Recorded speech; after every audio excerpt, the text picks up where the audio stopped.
Good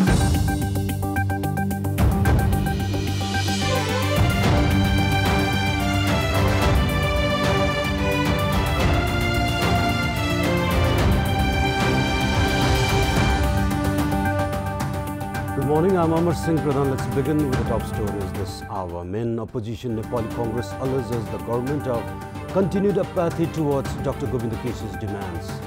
Dr. Kesi says the government has neglected public health and education in Karnali. 20 killed in a tipper accident in Mustang, 12 others injured in the mishap.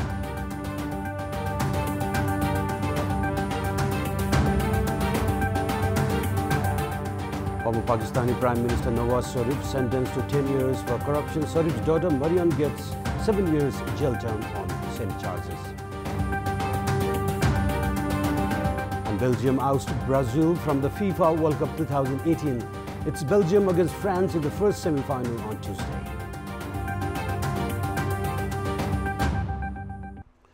Let's begin with national political updates.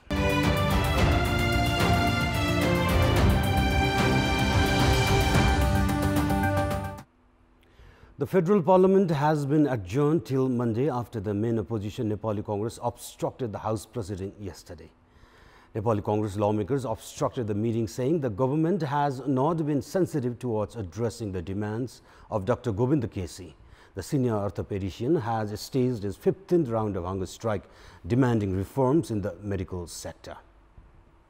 Congress had demanded discussion on the proposal of public interest regarding saving the life of Dr. Govinda Kesi in the Parliament meeting yesterday. However, after Speaker Krishna Bahadur Mahara did not show interest in holding any discussion on the opposition agenda, Nepali Congress resorted to obstructing the House proceedings.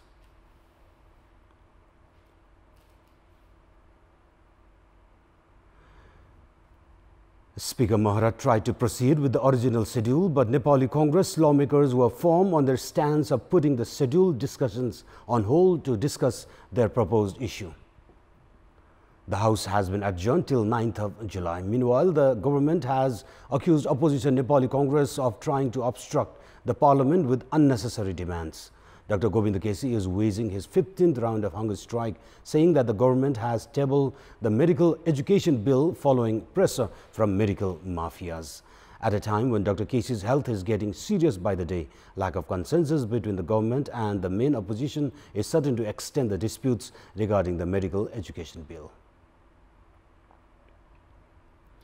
Dr. Govinda Kesi has said that he has been waging his hunger strike in a bid to draw public attention towards Jumla, claiming that the government has neglected the health and education of the people in Karnali. Dr. Kesi has alleged the government of remaining indifferent to the plight of common people and students in Karnali. He said the failure in admitting students for MBBS courses despite 8 years since the establishment of the Karnali Health Science Academy is a glaring case of government negligence.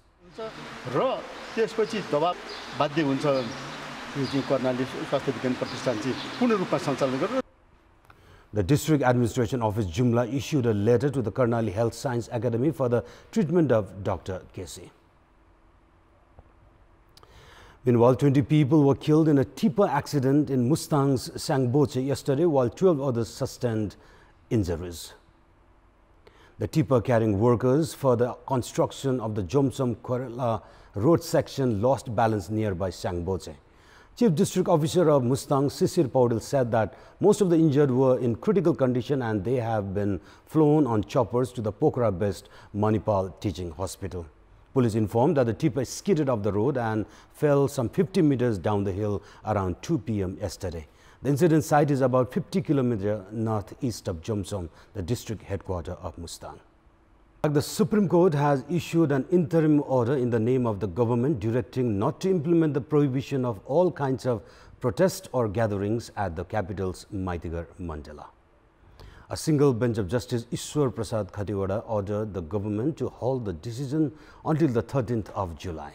Senior advocate Dinesh Kumar Tripathi had filed a writ at the Supreme Court last Thursday, citing that the government's prohibition had stifled the people's right to freedom of expression and peaceful demonstration. The court has called both the sides for discussion on the 13th of July. And it's now time for international updates.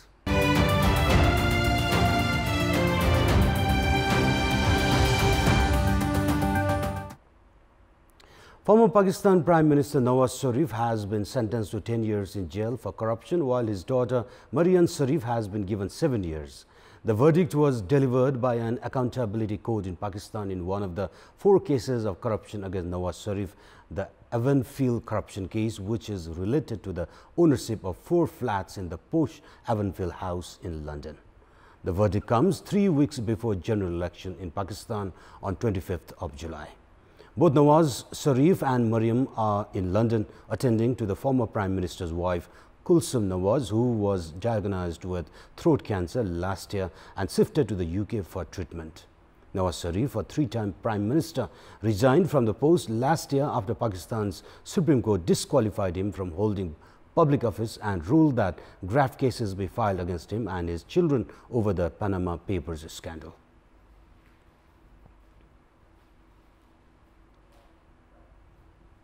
And moving on to Thailand, 12 boys and their football coach trapped in waterlogged caves in Thailand will not be rescued overnight as they cannot dive.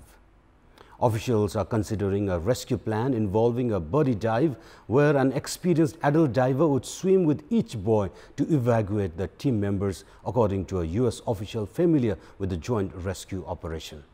Thai divers would lead the mission and U.S. divers would preposition oxygen tanks, the U.S. official said. The rescue team also includes divers and workers from Australia, the United Kingdom and other parts of Europe and Asia. Thai military officials have been briefed and the country's Prime Minister Prayut Chan-o-cha was to be told about the plan this morning. The rescue mission could begin as soon as the weekend, but no decision has been made whether to proceed. The group had ventured in while the cave was dry, but rain then flooded it. The group was found in the cave by British rescue divers 10 days after they went missing. Earlier, a former Thai Navy diver died on his way out of the caves after delivering air tanks to those trapped children. Segment Public Pulse, where you text us with your opinion. Public Pulse. And your question is, what should be done to curb the irregularities seen in cooperatives? And options are option A, step up monitoring, option B, more aware community, and option C, slash the grant. The voting for that question is on. Type NAWS, select your option A, B or C and send it to 34001 to share your opinion with us. And now time for sports update. Sports news. Belgium defeated Brazil 2-1 in the second quarter-final match played late last night. With the win, Belgium has set up a semi-final clash against France on Tuesday. In the much-anticipated match of the World Cup played at Kazan Arena, Belgium shot into the lead with an own goal early in the match. Brazilian Fernandinho put the ball into his own net while trying to clear a corner. Kevin De Bruyne doubled the lead for Belgium before the first half itself with a beautifully taken strike from outside the D-box. He had options both right and left. He picked out Kevin De Bruyne, who promptly picked out the bottom corner. Fantastic goal. You could see from Alisson, the goalkeeper's reaction, just clapping his hands together as the ball fizzed past him. Change of formation then from Belgium. Trailing by 2 goals, Brazil made a valiant attempt to come back into the match in the second half. But the star-studded lineup failed to provide finishing touches to the attacks they built up from either flank. Renato Augusta, who came in as a substitute, managed to reduce the deficit in the 76th minute. Done against Japan in the round of 16. Could they turn this around? They had further opportunities.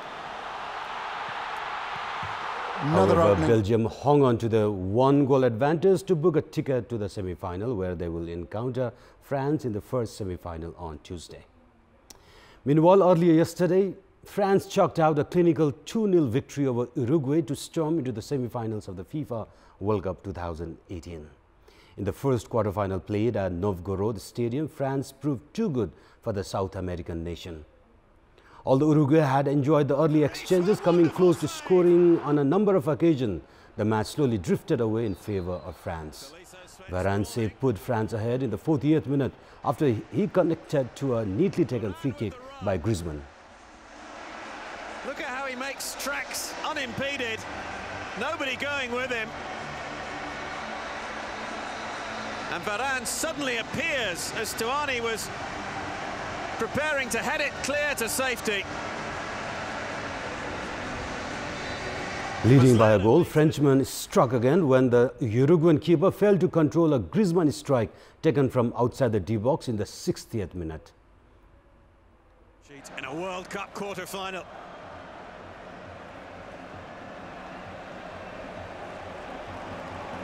France held on to the 2-goal lead to book a place in the semi-final. Meanwhile, there are 2 more quarter-final matches slated for today. In the third quarter-final, England takes on Sweden, followed by the last quarter-final between host Russia and Croatia.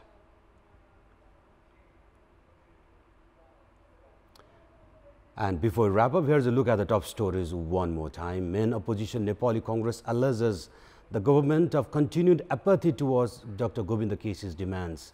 Dr. Keshi says the government has neglected public health and education in Kerala.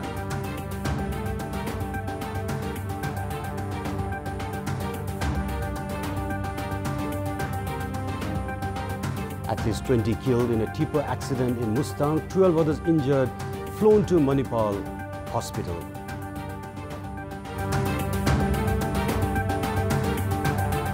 Former Pakistani Prime Minister Nawaz Sharif sentenced to 10 years for corruption. Sharif's daughter Mariam gets 7 years jail term on corruption charges.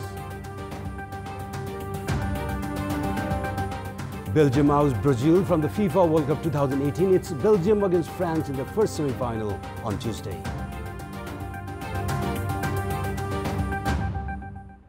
And that's all for the moment. Our next English bulletin will air at 11 a.m. Stay with KTV SD for more news, entertainment and updates on FIFA World Cup 2018. Have a good day.